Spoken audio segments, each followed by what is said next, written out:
Bon, l'AEG silencieux partie 2. La partie 1 était une vidéo qui avait bien plu. Ça fait un moment qu'en fait j'ai la partie 2 en tête et que j'y réfléchis. Pour refaire l'historique, à la base, quand j'ai voulu faire la première vidéo, à la base, j'ai contacté EPES. J'avais l'impression de j'en ai assez sous le pied. Et c'est bon, j'ai les éléments qu'il faut, je me lance, je fais genre une vidéo qui sera la recette de comment faire un AEG silencieux. Voilà, c'était à la base, le projet est aussi simple que ça, c'était on fait une vidéo qui dit tu veux faire un AEG, rendre ton AEG le plus silencieux possible, tu fais ça. Force a été de constater que les premiers tests ne se sont pas passés comme prévu, et que en tout cas ça n'a pas suffi quoi. J'ai fait la première vidéo a été juste, j'ai voulu la consacrer à EPES Airsoft parce que les pièces étaient vraiment cool et je voulais m'y consacrer un petit peu, donc j'ai fait vraiment cette première partie là où on se consacre à ça, on voit qu'il y a des bonnes réactions de certaines pièces et ensuite on continuera les tests. Dernièrement j'ai continué sur ces dernières semaines, ces derniers mois à faire des tests et je continue dans mon coin. Il y a beaucoup de choses que j'ai pas filmées parce que j'avais perdu un peu le côté pas le plaisir de bricoler, mais j'avais cette obligation, genre si un soir je me disais tiens je testerai bien ça, je me disais ok bon ben ça veut dire qu'il faut que je lance le setup, faut que je lance la caméra, putain faut que je charge mon téléphone. Enfin, et tout ce mécanisme là dernièrement il m'a fait me dire en fait vas-y Nick, j'ai juste envie de bricoler pour m'amuser, donc je bricole et je voulais retrouver ce truc là de je bricole en fait à la base seul moi dans mon atelier comme ça pour le fun et j'ai pas d'obligation de résultat ou de quoi que ce soit et genre juste je fais ça pour m'amuser parce que ça me fait kiffer et je voulais pas me détacher de ça, donc je me suis pas mis d'obligation dernièrement, j'ai bricolé un peu dans mon coin, j'ai testé 2-3 trucs, j'ai voulu me reconsacrer un petit peu sur le fait de jouer AEG parce que je ne jouais plus AEG. Donc je vais pas dire que quand je bricolais, je perdais un peu de l'intérêt, mais en tout cas je bricolais des répliques que je n'utilisais plus derrière et je voulais retrouver un peu plus de simplicité et pas juste voir un AEG comme des temps de cycle en semi, etc. Ce qui était un peu en train de devenir le cas, mais comme vraiment en fait la réplique avec laquelle je vais jouer. Donc du coup on a fait la dernière vidéo sur la 6 mois en fait que je viens d'avoir, qui n'a quasiment pas bougé, fait quelques modifs internes, on va en parler, et j'ai voulu faire une version, là ce qu'on va faire c'est qu'on va faire une version facile de l'AEG silencieux, et en fait on va transformer cette série de vidéos genre l'AEG silencieux un peu en une saga qu'on va continuer, et en fait à chaque fois que je vais tester les trucs, je vais un peu filmer, je vais en parler comme on va faire là, et ça sera pas une vidéo qui sera genre en mode tu veux un AEG silencieux, tu fais ça, mais ça sera, on va me suivre dans tous les petits tests que je vais faire pour rendre son AEG silencieux. Parce qu'en fait, dernièrement, je sors pas de résultat que genre, c'est le résultat parfait. Et ce qui m'a motivé un petit peu dernièrement à me dire, genre en fait, si c'est pas parfait, c'est ok. Et en fait, on peut juste progresser. C'est parce que j'avais quand même un petit objectif en tête qui était qu'il y a une boîte, donc un workshop français qui vend des AEG silencieux avec des vidéos YouTube qui sont absolument incroyables. Et je me disais, mais putain, c'est des mecs qui le font, en fait, je vais le faire, quoi. Tu vois, je bricole, je m'y connais un petit peu, donc on va réussir à avoir ce résultat-là. Et en fait, ce qui m'a fait souffler, c'est qu'en fait, dernièrement, j'ai eu une de leurs répliques dans les mains. J'ai un collègue qui a acheté une réplique qui sort de leur atelier, et en fait, j'ai pu comparer ce que j'avais dans les mains et ce que j'avais vu en vidéo. La réplique sonne super bien, la réplique ne sonne pas comme dans la vidéo. Je ne vais pas les accuser de retoucher ou quoi que ce soit le son, peut-être que juste l'endroit dans lequel ils enregistrent est propice à ce genre de son. Moi par exemple c'est l'inverse, quand j'enregistre du son ici, moi c'est catastrophique. Je suis dans une pièce qui résonne de ouf et en fait vraiment si je voulais vous faire croire que des répliques sont les plus silencieuses possibles, jamais faudrait que j'enregistre ici. Et à l'heure actuelle j'ai pas envie d'aller me mettre dans des conditions de fou pour vous enregistrer une réplique en train de tirer, pour vous donner l'impression qu'un résultat il est incroyable et que quand vous allez être chez vous avec votre réplique vous allez pas avoir ça. C'est pas le but, genre pas le but du tout quoi. Donc du coup c'est pas grave, mais avoir cette réplique dans les mains, alors pour info, tiens, de manière qu'on y est, la réplique ça fait ça.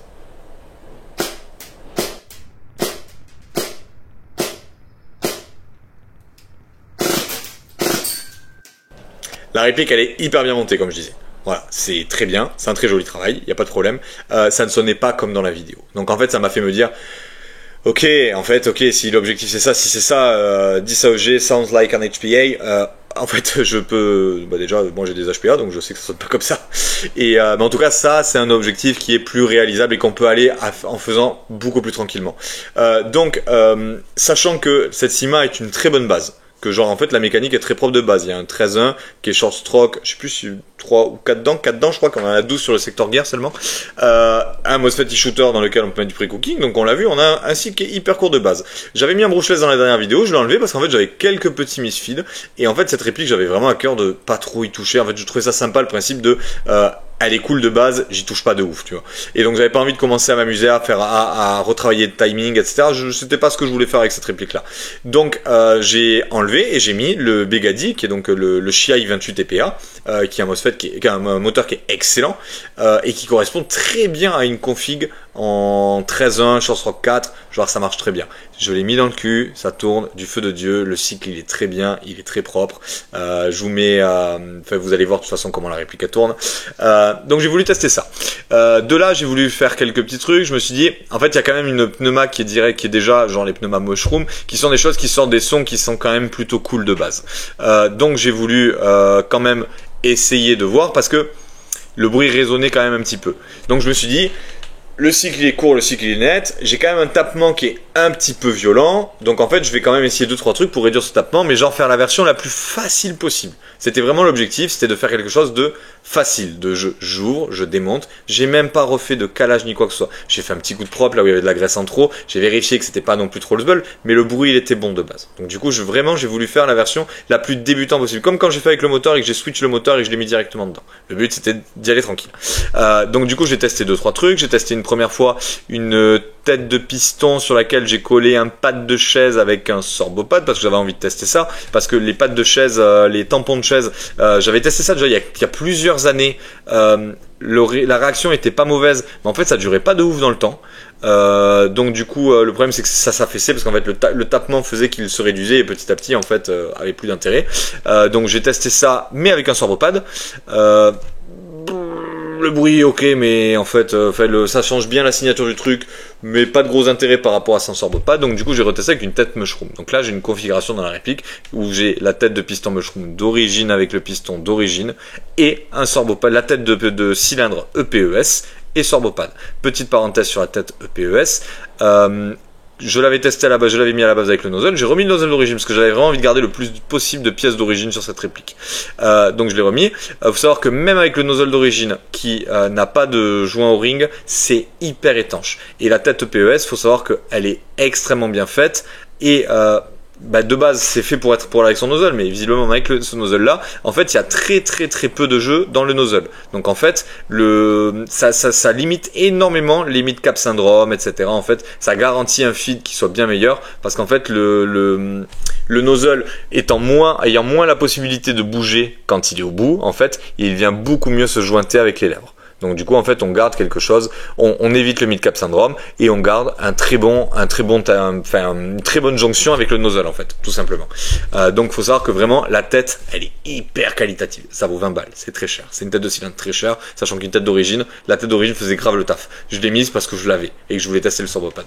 Et tout ça pour dire que là l'AEG silencieux, le stade où j'en suis, c'est que je pense clairement que rendre l'AEG silencieux comme un HPA, en fait on le fera pas. Là, le prochain truc que je vais tester sûrement, je pense que je vais coller un DSG hélicoïdal avec le plus petit ressort possible et peut-être viser un truc à 0,8 joules, etc. pour essayer d'avoir un cycle qui soit vraiment encore plus contenu avec brushless, DSG hélicoïdal, un truc qui va tout minimiser encore les bruits qui sont présents. Mais je pense qu'en fait ce qu'il faut viser vraiment avec ton AEG, c'est pas de faire le bruit d'un HPA. Tu veux faire le bruit d'un HPA, tu achètes un HPA et tu mets un bon silencieux. Là je pense que ce qu'il faut viser avec un AEG, c'est de changer au maximum la signature sonore. Plus tu vas faire un son sec et sourd, plus il sera difficile de savoir d'où il vient. En fait à 30 mètres, quand tu vas tirer une fois, le petit claquement il sera sec et ça sera très difficile pour l'adversaire de savoir d'où ça vient. Parce qu'au-delà de la branlette de j'ai envie d'avoir un AEG silencieux, en fait faut pas oublier que le but c'est d'amener la réplique le dimanche sur le terrain quoi. Personnellement ça fait des mois que je joue à HPA, que je ne jouais que ça et que clairement l'idée d'aller rejouer avec un AEG ça me saoulait quoi. En fait je me disais flemme quoi. Et Et dernièrement, en fait, ça m'est arrivé, j'ai joué à une Interasso, ben, la partie que j'ai fait avec le kart, là où j'ai testé le masque Sinus pour la première fois, je me suis prêté un Vector, et j'ai joué avec un Vector d'origine, donc qui est vraiment, c'est un tracteur le machin, ça tourne, t'as un cycle, il fait 1 seconde et demie, c'est vraiment c'est dégueulasse. Sachant qu'en plus dedans, t'es obligé d'y coller une toute petite batterie, parce que de base la poignée du Vector elle contient que dalle, donc vraiment j'avais une réplique de base qui est vraiment molle du cul, avec une conception pas ouf, et une batterie de merde. Donc je veux dire, il y avait rien calé. Et en fait, je me rends compte que je passe une très bonne journée de jeu.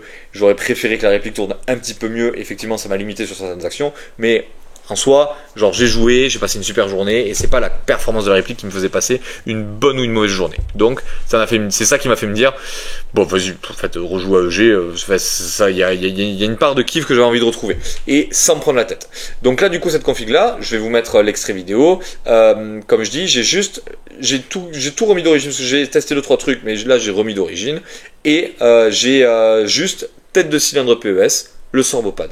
Et j'ai un résultat, c'est dégueulasse en vidéo. Enfin, je préviens, j'ai pas envie de retoucher le truc, même si c'est pour faire ressembler à la réalité ou quoi que ce soit, j'en ai pas envie. Ça sort un bruit un peu aigu en vidéo, alors qu'en réel il l'est pas du tout. Enfin, il est sec, il est court, mais au moins vous avez l'extrait déjà.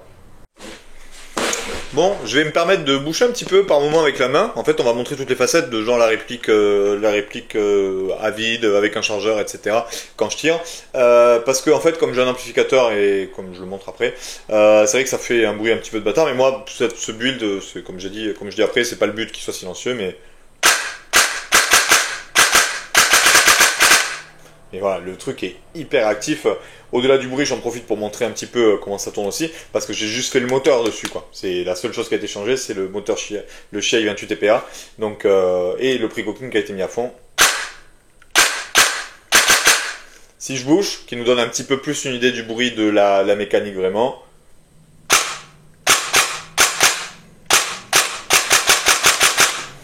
Et avec des billes.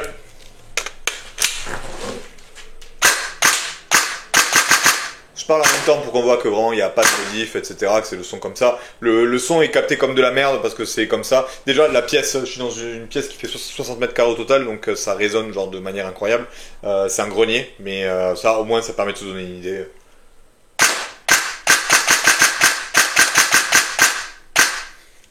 Voilà pour comment ça tourne. Vraiment le cycle c'est hyper agréable. Sachant que en termes de méca pur, tout ce que j'ai fait, c'est changer le moteur. Je trouve ça incroyable sur de la réplique sortie de boîte. C'est vraiment.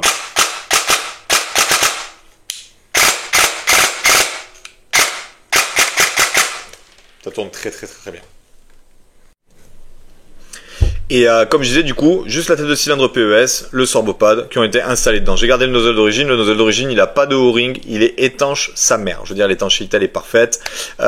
Pour parler des modifs que j'ai fait du coup sur la Syma, parce que j'avais vu que la vidéo avait l'air d'avoir bien pris sur cette Syma, ça m'avait intéressé. Et comme j'ai dit, vraiment, je suis enchanté de cette gamme Syma Platinum avec e-shooter, je la trouve vraiment incroyable.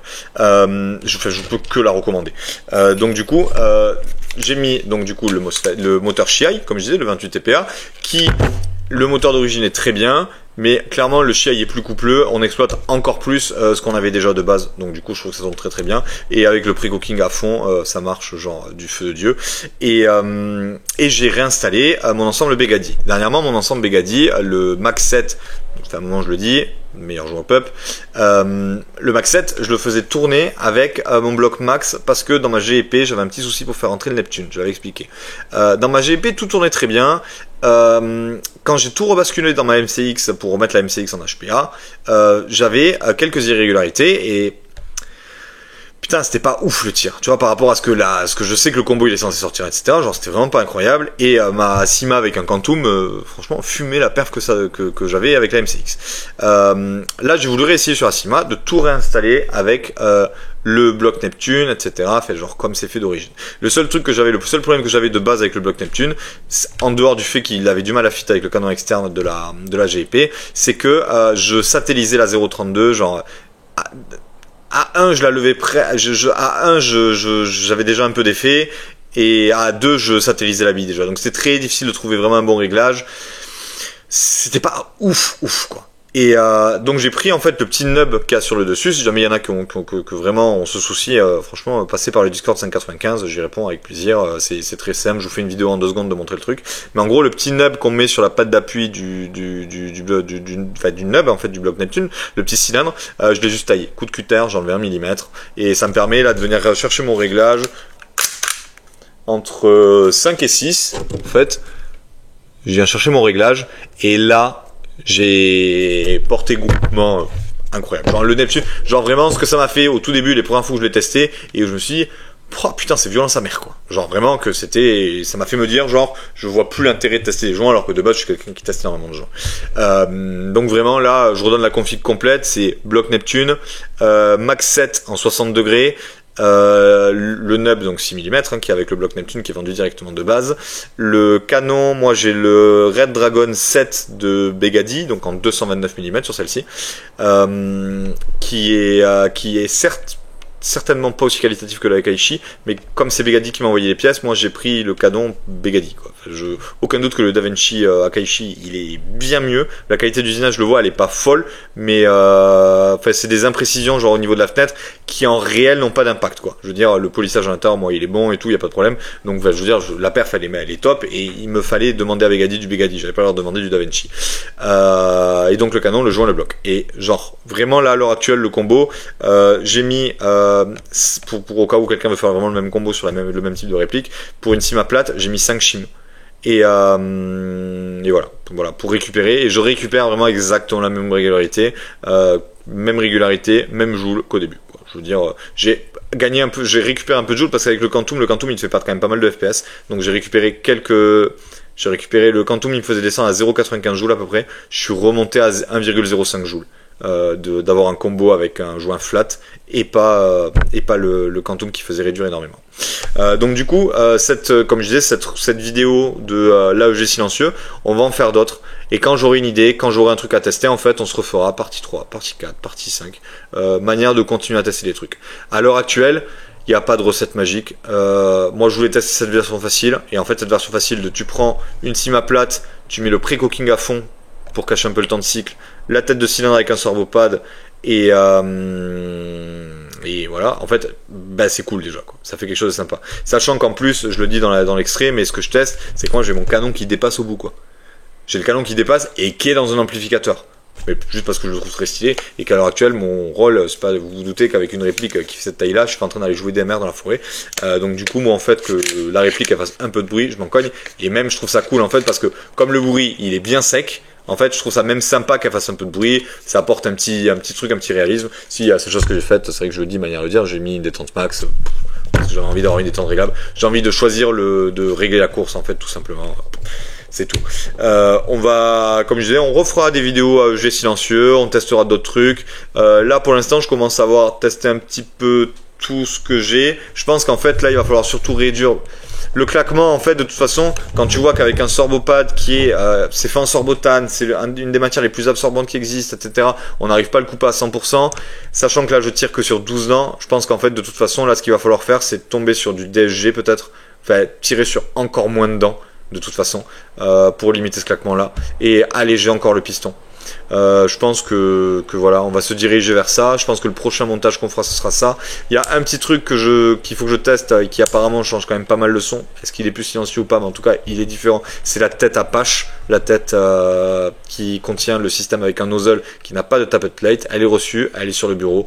Faut juste que je prenne le temps de bricoler. Et comme je disais, en fait, cet impératif de je suis obligé de filmer quand je bricole, et ben, dernièrement, des fois j'ai juste envie de bricoler tout seul, mais je l'ai déjà dit, j'ai acheté une gearbox rétro-arm split pour pouvoir faire vraiment pousser tous ces tests. Je pense qu'on va se monter le DSG en hélicoïdal et qu'on va continuer tout ça tranquillement dans une prochaine vidéo. En tout cas pour l'instant j'en suis là.